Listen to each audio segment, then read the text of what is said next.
ہماری آپ کی زندگی میں اس لیے آیا کہ ہم روزہ رکھ کر اللہ کی عبادت کر کے اللہ کی فرمانبرداری کر کے اپنے آپ کو گناہوں سے پاک کر لیں۔ رمضان ہماری زندگی میں اس لیے آیا تاکہ ہم گناہوں سے پاک ہو جائیں اور اپنی مغفرت کرا لیں۔ یہ جہنم سے آزادی کا عشرہ گزر رہا ہے، جہنم سے آزادی کا عشرہ گزر رہا ہے۔ چار شبے کے دن آخری رمضان ہو، انشاءاللہ اللہ کی ذات سے امید کرتے ہیں، رکھتے ہیں کہ جمعرات کو ہماری آپ کی اور تمام اہل ایمان کی اور اہل اسلام کی عید ہوگی۔ عید ان لوگوں کے لیے ہے جن لوگوں نے رمضان کی قدر کی، رمضان کا روزہ رکھا، رمضان کی تراویح پڑھی اور رمضان میں اللہ کی مرضی کے مطابق زندگی گزارا۔ صبح بھی رمضان میں اللہ کی مرضی کے مطابق اٹھے، سحری کی اور بھوک اور پیاس کو برداشت کیا۔ یہ انعام ملنے کا دن عید کا کہلاتا ہے۔ جن لوگوں نے معذوری اور مجبوری کے حساب سے یا بیماری کی وجہ سے روزہ نہیں رکھ سکے، ان کے لیے شریعت حکم کرتی ہے کہ وہ اپنے روزے کا جرمانہ ادا کریں، اپنے روزے کا فدیہ ادا کریں۔ فدیہ کہتے ہیں عام لفظوں میں سمجھنے کے لیے جرمانے۔ ایک روزے کا جرمانہ تقریباً 100 روپیہ ہے۔ یہ ان لوگوں کے لیے جو بیمار ہیں، یہ ان لوگوں کے لیے ہیں جو معذور ہیں، یہ ان لوگوں کے لیے ہیں جو اتنے کمزور ہیں کہ روزہ نہیں رکھ سکتے تھے رمضان میں۔ ان لوگوں کو شریعت اجازت دیتی ہے کہ اب آپ اپنے روزے کا جرمانہ ادا کریں۔ اگر آپ نہیں رکھ سکتے ہیں بڑھاپے کی وجہ سے، کمزوری کی وجہ سے، بیماری کی وجہ سے یا سفر کی وجہ سے آپ نے روزہ چھوڑ دیا ہے، سفر آپ کا لمبا ہوا، 80 کلومیٹر کا سفر اگر مسلمان رمضان میں کرتا ہے تو پھر شریعت کہتی ہے اب روزہ نہیں رکھو۔ اب ہو سکتا ہے سفر میں زیادہ تمہیں تکلیف ہو، لہٰذا 80 کلومیٹر کا سفر کرنے کے بعد شریعت کہتی ہے اب روزہ توڑ دو، رکھنے کی ضرورت نہیں، رمضان کے بعد اس روزے کی قضا کرنا۔ شریعت ایمان والوں کے لیے آسانی چاہتی ہے اور پھر شریعت کہتی ہے 80 کلومیٹر کا جب آپ کا سفر ہونے لگے تو پھر آپ کی نماز 4 رکعت والی 2 رکعت ہو جاتی ہے۔ اب آپ کو 4 رکعت پڑھنے کی ضرورت نہیں، اب آپ صرف 2 رکعت پڑھ لیں، اس لیے کہ آپ سفر میں ہیں، تھکے ہوئے ہیں، سفر کی تکلیفیں ہیں، مصیبتیں، پریشانی ہیں، اس لیے شریعت کہتی ہے اب ظہر کی نماز 4 رکعت تھی، آپ مسافر ہیں، 80 کلومیٹر دور سے آئے ہیں تو آپ ظہر کی نماز نہیں، صرف 2 رکعت نماز پڑھ لیجئے، 4 پڑھنے کی ضرورت نہیں۔ اللہ اپنا تعلق نہیں جوڑ سکا تو اس جیسا بدنصیب مسلمان دنیا میں اور کوئی نہیں۔ رمضان اللہ کے نبی صلی اللہ علیہ وسلم کے زمانے میں آتا تھا تو رمضان میں اللہ کے نبی صلی اللہ علیہ وسلم اپنا ہر معاملہ روک لیتے تھے، ہر معاملات روک لیتے، سوائے آپ کی عبادت کے کوئی معاملہ اللہ کے سامنے رکاوٹ نہیں بنتا۔ سب سے زیادہ اہمیت آپ صلی اللہ علیہ وسلم رمضان کو دیا کرتے، روزے کو دیا کرتے، شب قدر کی راتوں کو دیا کرتے۔ 3 راتیں ہماری آپ کی زندگی سے چلی گئی ہیں، اب 2 راتیں ہماری زندگی میں، آپ کی زندگی میں باقی ہیں شب قدر کی۔ اللہ کے نبی صلی اللہ علیہ وسلم نے فرمایا شب قدر کو 5 راتوں میں تلاش کرو، 21، 23، 25، یہ 3 طاق راتیں شب قدر کی چلی گئی۔ اب صرف 27 اور 29 کی راتیں ہیں ہماری زندگی میں۔ ہمارے یہاں کا ماحول ہے اور عام طور پر یہی ماحول ہے کہ 27ویں کی رات میں جاگ لیتے ہیں، تھوڑی دیر عبادت کر لیتے ہیں، بعد میں سو جاتے ہیں اور سمجھتے ہیں کہ یہی شب قدر کی رات ہے۔ یہ حدیث کے خلاف، یہ حدیث کے خلاف۔ 5 راتوں میں جاگنے کا حکم فرمایا، 5 راتوں میں عبادت کرنے کا حکم فرمایا، 5 راتوں میں اللہ سے مانگنے کا حکم فرمایا، 5 راتیں میں دعائیں مانگنا، 5 راتوں میں خرچ کرنے کی کوشش کرنا، 5 راتوں میں نفل نماز، تہجد نماز، اوابین کی نماز پڑھنے کی کوشش کرنا، 5 راتوں میں عبادت اپنے آپ کو زیادہ سے زیادہ کرنے کی کوشش کرنا۔ 5 راتوں میں، ان 5 راتوں میں 3 راتیں تو چلی گئی، 2 راتیں باقی ہیں اور اجتماعی کوئی عبادت نہیں، یعنی کہ سب مل کر عبادت نہیں کر سکتے شب قدر میں، شریعت نے منع فرمایا ہے۔ آپ اپنی الگ عبادت، آپ اپنی الگ عبادت، ہر مسلمان اپنی اپنی عبادت، اپنی تکلیف اللہ کے سامنے بیان کرنا کہ اللہ میں ایسا پریشان ہوں، میں بیمار ہوں، میں پریشان ہوں، میں قرضدار ہوں، میرے بیٹے کا رشتہ نہیں لگ رہا، میری بیٹی کی رشتے نہیں لگ رہی، جو پریشانی ہے آپ کے دل میں، جو باتیں ہیں آپ کے دل میں جو صرف آپ جانتے ہیں، وہ اللہ سے اپنی بات کو شیئر کریں۔ تیرے علاوہ کون ہے جو میری بیماری دور کر سکتا ہے؟ تیرے علاوہ کون ہے جو مجھے قرض کے بوجھ سے آزاد کر سکتا ہے؟ تیرے علاوہ کون ہے جو میرے اولاد کے رشتے کو طے کر سکتا ہے؟ تیرے علاوہ کون ہے جو ہمارے گھروں میں خوشیاں ڈال سکتا ہے، خوشیاں بھیج سکتا ہے؟ یا اللہ آپ اپنی رحمت کا فضل کرتے ہوئے ہمارے گھروں کو آباد رکھیے۔ ایسی باتیں آپ اللہ سے شیئر کریں جو بات آپ دوست سے بھی چھپا لیتے ہیں، وہ باتیں آپ اللہ سے شیئر کریں، وہ باتیں آپ اللہ کو بتائیں۔ فَأَيْنَ تَذْهَبُونَ قرآن کے الفاظ ہیں۔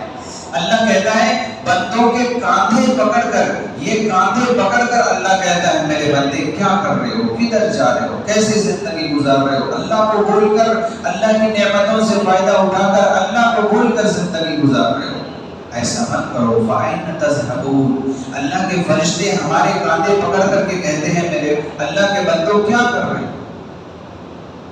اس لیے رمضان ہماری زندگی میں آیا تاکہ ہمیں گناہوں سے بالکل پاک اور صاف کر دے۔ رمضان کے معنی ہیں رمز، اور رمز کے معنی جلانے کے آتے ہیں عربی لفظ کے اعتبار سے۔ رمضان المبارک، رمضان عربی کا مہینہ ہے، رمضان کے معنی جلانے کے آتے ہیں۔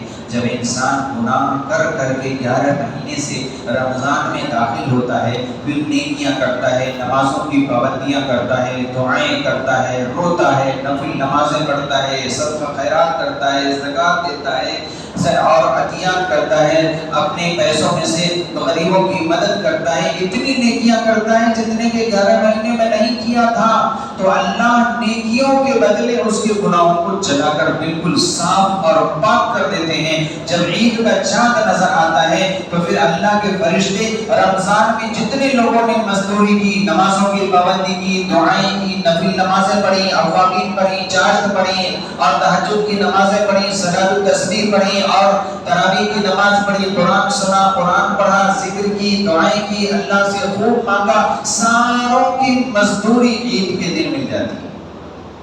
اور اللہ کے نبی صلی اللہ علیہ وسلم نے فرمایا مزدور کی مزدوری ختم ہوتے وقت فوراً اس کی مزدوری ادا کر دی جائے۔ یہ حاکم کے لیے بہت ہی بہترین چیز ہے۔ فرمایا اگر کوئی مزدور آپ کے ہاں مزدوری کر رہا ہے، کام کر رہا ہے، اس کے جسم پر پسینہ سوکھنے سے پہلے آپ اس کی مزدوری ادا کرو، فرمایا آپ جنت میں چلے جاؤ۔ یہ عمل، یہ اخلاق، یہ محبت آپ کو جنت میں لے جائے گی۔ اور یہی اصول اللہ کا ہے۔ مہینے بھر ہم ڈیوٹی کرتے ہیں، جاب کرتے ہیں، کسی کے یہاں نوکری کرتی ہیں، اس امید پر کہ 1 تاریخ 2 تاریخ کو ہمیں تنخواہ ملے گی۔ مہینے بھر ہم نے روزہ رکھا ہے، نماز پڑھی ہے، تراویح پڑھی ہے، ذکر کیا ہے اور اللہ کے لیے قرآن پڑھا ہے، اللہ سے خوب مانگا ہے، صرف اس لیے کہ ہماری مغفرت ہو جائے، صرف اس لیے کہ ہمیں جنت مل جائے، صرف اس لیے کہ ہمارے ماں باپ ہم سے راضی ہو جائیں، صرف اس لیے کہ ہمارے خاندان والے جنت میں چل جائیں، صرف اس لیے کہ ہم اور آپ جنت میں چلے جائیں۔ اسی بات کی کوشش کرنے کے لیے اتنی تیز دھوپ میں اللہ کی محبت، بھوک اور پیاس کو برداشت کرتے ہیں۔ اس بات کی دلیل ہے، اس بات کی نشانی ہے کہ ہمارے دل میں ایک راز چھپا ہے جو ہمیں عید کے دن مزدوری ملے گی، وہ بخشش کے حالت میں ملے گی، وہ مغفرت کے ذریعے سے ملے گی، وہ اللہ کی رضا اور خوشنودی حاصل کرنے کے ذریعے سے ملے گی۔ یہ 1 مہینہ جو ٹریننگ ہم نے لی ہے اللہ کی عبادت کا، ذکر و تلاوت کا، نماز کی پابندی کا، ڈسپلین کا، نہ کھانے کا، حرام چیزوں سے بچنے کا، جھوٹ سے بچنے کا، غیبت سے بچنے کا، چغلخوری سے بچنے کا، نظر کی حفاظت کا، کان کی حفاظت کا، برائیوں سے زبان کی حفاظت کا، دل کی حفاظت کا، سوچ و فکر کے خیالات کی حفاظت کا، یہ جو 1 مہینہ ہم نے روزے رکھ کر ٹریننگ کی ہے، یہ 11 مہینے تک کام آئے۔ یہ اللہ کا وعدہ ہے۔ میرے بندو 1 مہینہ تم میری مرضی کے مطابق زندگی گزارو، باقی کے 11 مہینے گناہوں سے تمہیں میں بچا لوں گا۔ اللہ کہتے ہیں بھائیو چند دن ہمارے آپ کی زندگی میں رمضان میں رہ گئے، اللہ سے مانگ لیجیے، اللہ سے اپنا ڈیمانڈ اللہ کے سامنے رکھیے۔ ہم اپنے ماں باپ کے سامنے اپنا ڈیمانڈ رکھتے ہیں، مجھے وہ چیزیں چاہیے، مجھے وہ ڈریس چاہیے۔ بیوی اپنے شوہر کے ساتھ ڈیمانڈ کرتی ہے کہ مجھے 20,000 والا ڈریس ہی چاہیے، 10,000 والے کپڑے ہی چاہیے۔ ہم اللہ کے بندے ہیں، اللہ کے سامنے اپنا ڈیمانڈ رکھیے، اللہ مجھے جنت دیجیے، اللہ مجھے میری ضروریات پورا کیجیے، اللہ میری زندگی کو آسان کیجیے، اللہ میری بیماری کو دور کیجیے۔ جب آپ اللہ کے سامنے ڈیمانڈ رکھیں گے تو آپ کا دل کہے گا بندے پہلے تو اپنے آپ کو پاک کر لے، پہلے تو اپنے آپ کو صاف کر لے، دل کو بدگمانیوں سے، حسد سے، بغض سے، کینے سے، دوسروں کی نفرت سے اپنے سینوں کو پاک کر لے، پھر اللہ سے مانگ، اللہ دیں گے۔ گناہوں سے اپنی زبان کو بچا لے، پھر اس زبان سے اللہ سے مانگ، اللہ دیں گے۔ حیا اپنی آنکھوں میں لا لے، پھر اللہ سے مانگ، اللہ دیں گے۔ اللہ صرف اتنا کہتے ہیں میرے بندے جو آنکھ میں نے تمہیں دی ہے اس سے غلط نہ دیکھو، یہی آنکھ کا حق ہے۔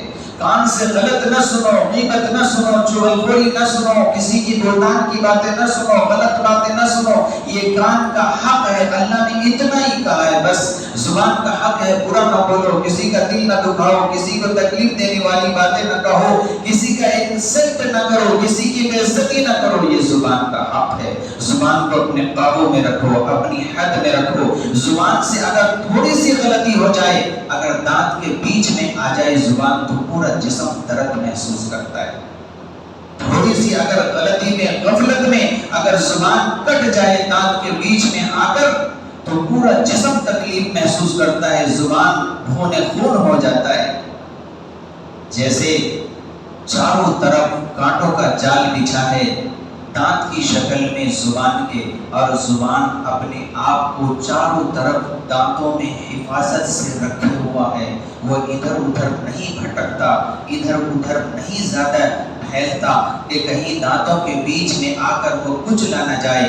یہ دنیا ہے، چاروں طرف سے ہمارے ایمان پر ڈاکے ہو رہے ہیں، چاروں طرف سے ہمارے ایمان کو ختم کرنے کی سازش ہو رہی ہے، چاروں طرف سے ہم پر یہ الغار ہو رہا ہے، چاروں طرف سے ہماری ایمان کو کمزور کرنے کی طاقت، مسلمان سے مسلمان کو جدا کرنے کی کوشش، اللہ سے مسلمانوں کو توڑنے کی کوشش، اللہ سے مسلمانوں کو دور کرنے کی کوشش، ہر لمحہ ہر آن طاقت بھی کر رہی ہے، حکومت بھی کر رہی ہے، اور غیر کافر بھی کر رہا ہے کہ مسلمانوں سے اللہ کا تعلق توڑ دیا جائے، مسلمانوں سے مسلمانوں کا تعلق دور کر دیا جائے، مسلمانوں کو کمزور کر دیا جائے۔ اسلام کی فطرت میں قدرت نے لچک دی ہے، اسے جتنا دباؤ گے اتنا ہی ابھرے گا۔ ہم اللہ کے ماننے والے ہیں، ایک ہی صف میں امیر بھی کھڑے ہوتے ہیں، غریب بھی کھڑے ہوتے ہیں، کوئی کسی کا محتاج نہیں۔ جب اللہ کے سامنے آتے ہیں، امیر بھی اسی صف میں، غریب بھی اسی صف میں، پھٹے کپڑے پہننے والا اسی صف میں، کروڑ پتی بھی اسی صف میں،